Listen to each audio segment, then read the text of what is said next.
The money is in the follow-up text. She drops it off at their front door, texts them and says like, hey, want to make sure you're going to be home. If you tell me you're not home, I'll have your neighbor grab it for you. She said like a third of the time the neighbor grabs it and then is like, how come my realtor doesn't send me stuff?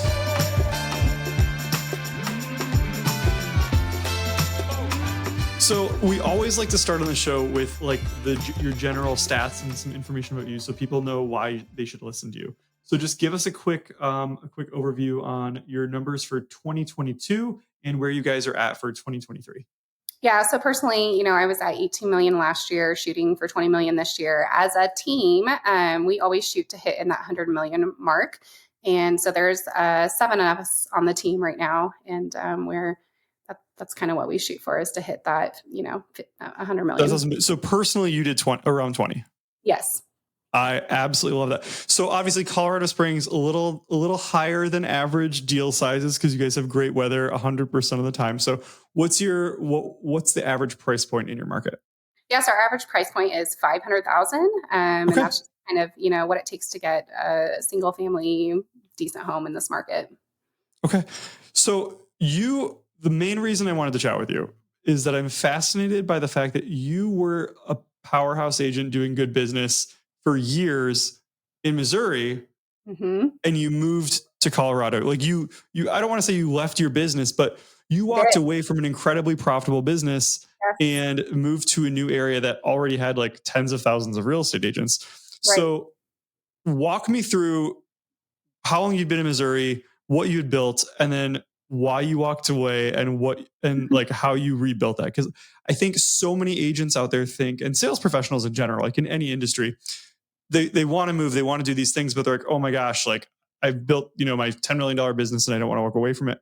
You are a story of someone who did it, took guts, obviously, but you rebuilt it twice. And I think a lot of that shows that if you follow basic systems, procedures, you work hard and people like you can do well anywhere. But tell us your story, Blair. Yeah. So got licensed in 2008. That's when I graduated high school. And honestly, I got licensed because I was just like, I need something part-time in college to do. And my dad and my oldest brother were in real estate in Missouri, and I kind of helped him in the summer. And so I'm like, that sounds like something I would enjoy. So my second brother, Cameron, and I went to real estate school that summer after I graduated high school, went on to college in Columbia, Missouri. Who got a better score on their test? I actually did pass first. We can all record this clip and send it to him. Okay, keep going. Sorry, I just had to ask.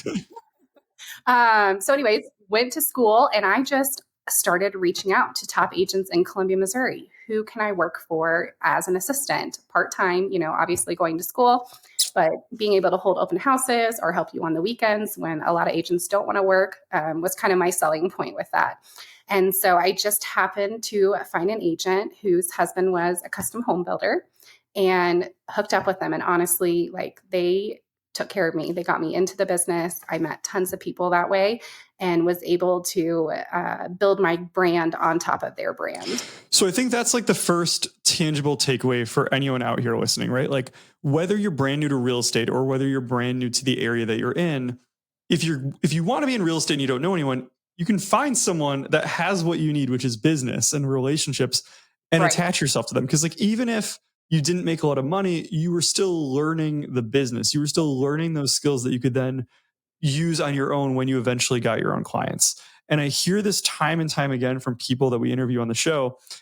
They found the right people to work with that could get them busy, teach them, mentor them, connect them. Yes. They did that for a couple of years. They got really, really good at it. And then they branched off or found a new opportunity. And that's exactly what you did. So I love hearing that. So how did you built up your business? How did you then make it to Colorado? Like, why did you leave? Like, what was that whole story? Yeah. So honestly, my husband and I are both from Missouri, and we always knew we didn't want to stay there long term. It's just was not the spot for us. And it's not where we wanted to raise our children. Not that we don't love Missouri. It's a great state. We had great childhoods, but we knew we wanted to come west. Is it because the skiing isn't as good in Missouri as it is in Colorado? That is true. I did grow up skiing, and my husband actually had never skied before. So, but he wanted to. And so Cameron my brother was already here in Castle Rock, Colorado, had a team, and Josh, my husband, was able to transfer with his job. And so it just kind of the stars aligned for us in 2020, and we were like, let's do it, or we won't do it. So 2020. So am I kind of guessing you moved during a global pandemic? Yes, we sure did. We packed the kids up and my mother as well, and headed west. So let's talk about this. So you moved into a new real estate career in a new city where you only really knew your brother and a couple other people at a Yeah. time where people weren't leaving their houses and you couldn't go to parties. How did you grow your business from scratch? Yeah. So again, lucked out. My husband worked for Veterans United Mortgage.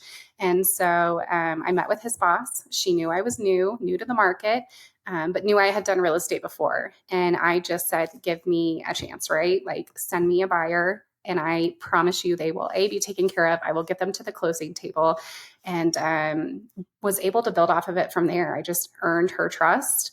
And now we're 3 years in, and I've been able to keep her trust, but also am at the point, I always say it takes about 3 to 5 years in real estate, right, to get to that repeat and referral business. And so I think if you work and focus super hard for those first 3 years, you can be there. And Colorado Springs is kind of interesting because we are so military heavy. A lot of our clients buy and then they'll leave 3 years later. And so honestly, like, that's been a big part of my business. They bought in 2021, and I'm already, I had 4 people this year that bought then and needed to sell this year because they're PCSing to a new base. I love that. And so I think that becomes kind of like another thing to remember for agents is, number one, ask for some business, right? Like, I think a lot of people would have moved, even if their spouse was at a mortgage company or at a place like a builder where there was the potential for business, they wouldn't have necessarily gotten ballsy and asked for that business, and you did, which Right. is huge. And then you actually earned it once you got that first deal. Right. And then the second piece is that you can choose to focus a portion of your business on people who do tend to move more often. So you have military, you have the Right. medical profession. I know like a lot of people focus on like physicians, nurses, traveling veterinarians. I mean, when you start to focus on a specific group that moves often, you can double the pace at which your business can grow, which I love. But Blair, I know when we chatted earlier, you also do marketing that people hate. Like, I almost want to say, like, in real estate, people are okay with using like some obscenities, but one thing they're not okay with is words like cold calling, door knocking, things like that. And you did Cool. $20 million in sales, and your team does 100 million. Yet you're still doing these things that people hate. So clearly they're working for you. But like, let's talk about that for a second. Yeah. So, I mean, you know, and really, we really started to focus on it this year, right? Our market has changed a lot since COVID. We were in 21 and even 22. Like, the market was hot. It was moving. It was pretty easy for anyone with their real estate license to get a sale because everyone was doing it because rates were so low. And so this year we kind of were like, okay, we have to get back to the basics. And that is cold calling. That is door knocking. That is reaching out to, other lenders, nursing homes, looking at probate options. Like, what can we do to get back to the basics to reach more people and get it done? And so, when I get a new listing, I told you I'm going out today. I'm going to go door knock. I'm going to let all the neighbors know, hey, your neighbor's selling at this price. And part of that obviously is to invite them to the open house. But really, I always tell people open houses are a great opportunity to brand yourself. So I hope that when I'm knocking on these doors, they're like, wow, we've never seen an agent in our community doing this. Like, it's rare. Real estate has a lot of contracts. I want this podcast to have a social contract as well. Here's what I need from you. If you're listening to the show and you get something valuable out of it, or you hear something that you think, that's awesome, I want you to send me a DM on Instagram, or if you find my email, send it that way. The more feedback that I get helps me to put together better shows and attract better guests. Well, and here's the thing, right? Like, so when you're doing an open house, right? Like, I think people think like, ooh, I'll do an open house and I'll do it to meet buyers. And I think that is awesome. And that's the low hanging fruit, right?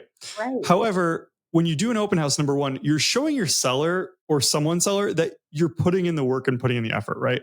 Because Exactly. for years and years and years, right? Like 2011 through 2021 and a half or 2022, the real estate market was pretty easy. You took some crappy iPhone photos, you listed the house, it sold with 30 offers above asking price. Every like idiot shared it on social media so that it made it look like we didn't really actually work. Yeah. And I And think we now we're in a market. too, Pardon? I think we lost a lot of respect in our industry. Yes. Like, why would we use you when all you're doing is this? Yeah. Like we're not worth 6% to just like take an iPhone photo and list a house, right? Like that's not really what a good realtor is doing. But when you're doing an open house, you're showing your seller that you're doing something. Like number one, it's 4 hours of your time. It's prep time beforehand. It's prep time afterwards. It's being thoughtful. But you're turning that extra thing you're doing into an opportunity to meet more people and to like actually get face to face with more by going door knocking to the area. So like I think a huge thing for people to remember out there is like you're not randomly door knocking a random neighborhood as you're driving by, like, oh, that's expensive. Like, let's go door knock it, right? Yeah, like you could do that, but you're being strategic about it. Like at the end of the day, the worst case scenario is that you're advertising and doing more work for your seller, which they can then see. Exactly. And you're letting people know about something specific. You're not door knocking to say like, hey, it's me, Blair, use me as a realtor. Like everyone who has enough money to buy a house like knows a realtor somehow. Right. But you're telling them something of value. And you're giving them something away also. Like what do you do to get them to like you? Because you told me that when we chatted earlier and I kind of giggled a little bit. Yeah. I always give them a gift card. So like a Starbucks $5 gift card. And I do that partly because, sometimes people are annoyed, right? Like they're annoyed that we're knocking on their door or they won't answer the door because we all have the Ring doorbell now. And it's like, oh, who's this lady with the bag in her hand trying to pass something or sell something? And so it's like, hey, there might be a lot of traffic on the road. This house is on a cul-de-sac. There's not a ton of parking. If your driveway is blocked, if you notice anything suspicious, let me know. And, thank you for your time. Here's a gift card. Go enjoy a coffee. I love that. I mean, you would probably get my wife's business just by giving her the gift card. Although I think like her drink is more than $5. So we might need to up that to $7. I don't even like coffee. Like that's the most comical thing of all, but I figure most people do. That's awesome. But again, it's like you're putting in the effort and I think you're doing it in a fun way. It's a little like you've taken a normal thing like an open house and a normal thing like door knocking and you've added your spin on it. Right. So for anyone listening out there, like what are those annoying things that your broker told you to do when you first started that you never did? And how could you do it in a way that's more your style that people like you would enjoy or at least not be annoyed with? And I think that's really, really one of the keys. So that's what you're doing. You mentioned the probate thing. So explain to people, for anyone out there that's like a new realtor or that like hasn't dealt with this before, what is probate and how are you using it to get business? Yeah. So probate is kind of something we've really been focusing on the past few years. Because we just noticed a need for it in our markets. And probate is when a homeowner passes away and their house needs to be sold. And a lot of times we have found that the family members of the homeowner are not here. And so, if you're states away and you're trying to sell your mother's home or your father's home and you don't know anyone, you don't have any resources, we are trying to be a one-stop shop, essentially. And so we will take care of emptying the house out, whether that's an estate sale, whether that's us hiring junk haulers, doing a garage, whatever it looks like, whatever the family wants, we'll take care of getting the house emptied. If it needs any repairs done or remodeling, I mean, we just did one where we had our contractor come in and completely finish the basement. And so we monitored that and, sent updated photos and whatnot. And then we list the house. And so if you're signing, and a listing agreement with us, we're taking care of everything so that you guys don't even have to worry about it until closing. How are you getting these leads in the first place? Connecting with attorneys that are familiar with estates. And so we've connected with a few attorneys that way and been able to be introduced that way. So you're kind of like, you're using the internet to find lists of like estate planning attorneys. Yep. There's divorce attorneys. There's a ton of other types of attorneys that work in areas where people have to sell their houses. Yep. And then is it like a call to these estate planning attorneys to like set up a meeting and explain what you do? Absolutely. Yep. We have a whole packet that we give them that they can pass out to clients if people reach out. And then we also have like an email version of that packet, right? So that's one way. And also even just the people that do estate sales have been a great resource. And we'll go to them and be like, look, we will use you guys, utilize your services. If you can refer us the clients that come to you that maybe need help with that process.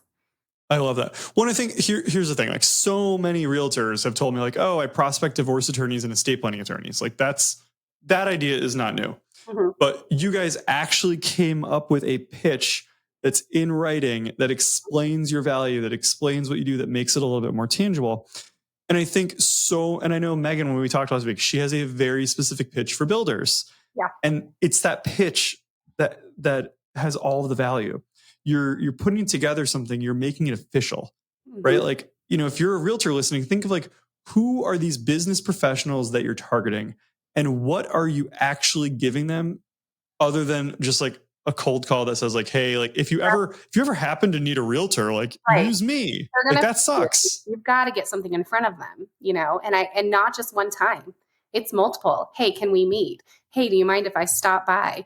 Hey, can we chat about this? Hey, can you meet? You know what I mean? Like it's not one phone call. You've got to get stuff in front of them and you've got to follow up with them, right? Every single month, it's a phone call of, hey, how's business going? Checking in, anything for me, So really you briefly mentioned like divorce attorneys. I know we could cut that out, but I think there's something to talk about there. So, you target estate planning attorneys for probate. What are you doing with the divorce attorneys? Yeah. So, same thing. Like we've just connected with them and try to be a resource to them. And I think, if you've worked with clients who are going through that process, it's hard. And typically, you have one side that has reached out to you wanting to utilize your services, and you're trying to work with the other side to come to the same agreement. And so it takes a lot of conversations to make that happen. And so, yeah, we've started dipping our toes into that, but that's a hard process. And I think it takes a lot of patience and communication to get both sides on the same track. I love that. So once you can get clients through open houses, through the probate process, et cetera, how are you retaining past clients afterwards? We talk a lot on this show about working your own database, not being transactional. Like, I'm assuming based on our quick phone call today, that you're doing a lot with these people, but like, what does that look like? What is your proven process like for the people that you have relationships with? Yeah. So I love on my clients big because not only do I appreciate the business that I've done with them, but obviously you want to try to build referrals from them. And you want, when people are always talking about real estate, like, and so you want to be that person that they think of when they're having that conversation with friends and with family. And so I do quarterly drops, and whether that is me actually stopping by the house and dropping them a gift or mailing them something, and it's a simple text of, hey, you've got something fun coming in your mail, or hey, I've left something super fun on your doorstep, And so I've tried to actually get a little different because it's super easy, right, to do Christmas or Thanksgiving or those big holidays. So like this year, But it might get lost in the shuffle, right? Like everyone's getting presents at those times. Yeah. So at that point, it's not even like a big deal. But I have started doing like Cinco de Mayo. Like that's super fun. And people like to go out and have tacos those days. And so like this year I did a Cinco de Mayo gift card. And that one got a lot of traction. Neighborhood Realtor Podcast is proudly made possible by the support of our sponsors, Treadstone Funding and Neighborhood Loans, two amazing Midwest mortgage companies that now have offices all around the country. If you're a real estate agent looking to partner with an amazing lender, DM me at mattmusket88 and I'll connect you with someone in your market. If you're a lender and you want to join the right mortgage company, DM me and I'll connect you as well. So it's really interesting. I mean, you mentioned, marketing, like doing your drop-offs and doing some of that marketing around like the secondary and third holidays. And I think that's so huge because most realtors, when I'm like, hey, like, what did you do? And they're like, well, I sent someone a Facebook message on their birthday. Right. I'm like, wow, the one day of the year where 194 other people also sent them a message, probably 9 realtors, and it got lost in the shuffle. Like, I'd rather send them something 2 weeks before, 2 weeks after, and be a little bit more memorable. But like, come up with something different. Now, when you're doing these drop-offs, are you doing like all clients like at the same time, or are you doing them like 50 clients a week? Like, how do you make that work? Yep. I do them all. And honestly, my mom helps me. And I map it all out, usually over like 4 days, and just hit the road and listen to music and drop it. And if they're home, great. I love when they're home. They're not always home. And so then again, I do the follow-up text of, hey, make sure you check your front door. The money is in the follow-up text, because what I've noticed, and I talked to a realtor in Texas who does these religiously, and she drops it off at their front door, texts them and says like, hey, want to make sure you're going to be home the next day. I dropped off something. It's partly perishable. Yes. If you tell me you're not home, I'll put it on have your neighbor grab it for you. Yeah. And then she said like a third of the time the neighbor grabs it and then is like, how come my realtor doesn't send me stuff? Yeah. And Oh, like all of a sudden you've picked up a new client. no, it's so Like, funny. My mom actually has a friend on Facebook who was like, why does my realtor keep leaving gifts at my door? And my mom's like, because she's doing her job. They're trying to get your business and repeat business. And so you have to stay top of mind. You just do, because you're right. Everyone who has money to buy a house probably knows multiple realtors. or I'm just going to guess here, anyone who has the money to afford a house probably knows how to Google the word realtor in XYZ city. Yes. Right? Like, these people are intelligent, and it's always fascinating to me. Like, my wife goes to like a store in town, a local great store. They serve us drinks when we shop, and she buys a pair of jeans for, I don't know, $150. Like, I'm going to make up a number here. And she gets like a personal handwritten note from the sales associate Wow. and a phone call a week later to see like, hey, how'd they work out? Yeah. And this is for someone probably making like no more than a 20% commission on a $150 pair of jeans, like $35. Yeah. Yet real estate agents who could make 3% on a $500,000 sale, which I'm not great at math, but I think it's a lot of money. Yeah. They're not doing the same level of follow-up. Right. And it's shocking to me. Like, if I'm in sales, any person that I meet throughout the week needs to get a follow-up from me where I tell them how interesting I think they are, where I tell them how great they are. And hopefully they then ask to meet with me again. Yeah. But like, most of us just don't do that. Like, most of us send like a handwritten note like after closing, like the weakest time to do it. Like, yeah, like how can we make people feel special throughout the process or before they become a client to get them to become a client? And I think if you can figure that out in sales, like that's where the money's at. Yeah. And the fun. Yeah, exactly. And my last drop I did, which was this summer, I actually dropped it and the client's like, hey, can you hold on 5 minutes? I'm on my way home and I want to talk to you. Well, he needed to sell his house. And so who knows, I assume he would have called me regardless, but because I had gone and dropped and sent him the follow-up text, he was like, I actually need to sell my house. I'm glad you stopped by.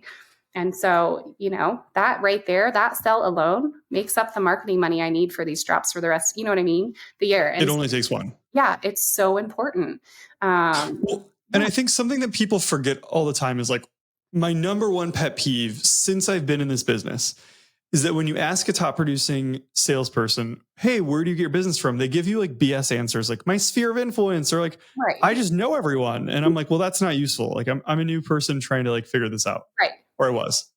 And I think it's really important, like what you just said, like you might have gotten that guy calling you anyways a month later, but it's important to track the most recent touch point you had with a client that triggered that phone call. Right. Because if you can look at that and say, every single time I do a drop off, I get 5 good conversations in one deal.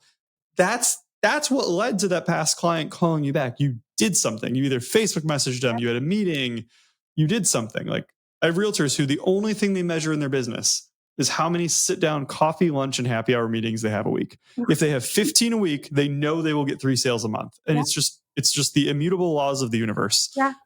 You just have to figure out what your thing is that gets your sphere to call you. And I love that you figured that out.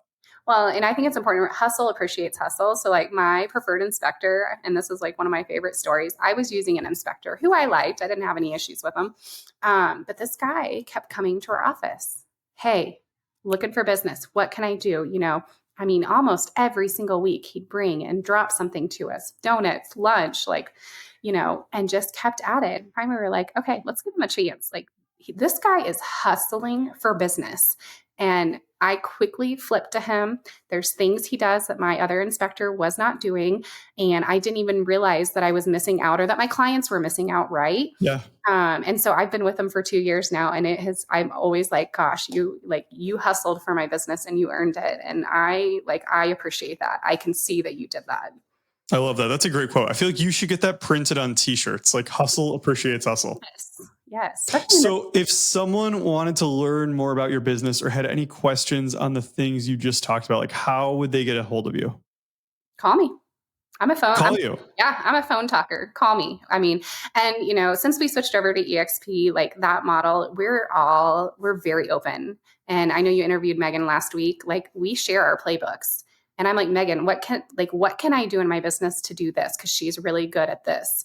And vice versa. She called me last week and we had a 30-minute conversation on something that she was going through in her business. And I'm like, okay, let's figure it out. But I would tell any new agent, like, find someone in your industry that you can just call and talk to and ask questions, because you aren't going to learn. But I would honestly, if I was giving any agent new advice, join a team or find a very, very good mentor. Not the mentor that most brokerages offer, right? Because all of them offer that mentor. Like the team leader that like failed out of sales and that they're not in it. You have got to find someone, even if it's not within your brokerage, that can help you. And I think joining a team is a really great way to do that. But if you're just not interested in that, you've got to find someone that can answer that. Surround yourself with people who are where you want to be. Exactly. Yep. And so, I love that. Call me. I mean, I'm big on the phone and have no problem talking to anyone or passing along any of my stuff, Sure. Well, I'll be emailing you for some information on your probate program, because I was fascinated by that. And I thought that was a really unique and novel idea. So thank you for sharing that with everybody.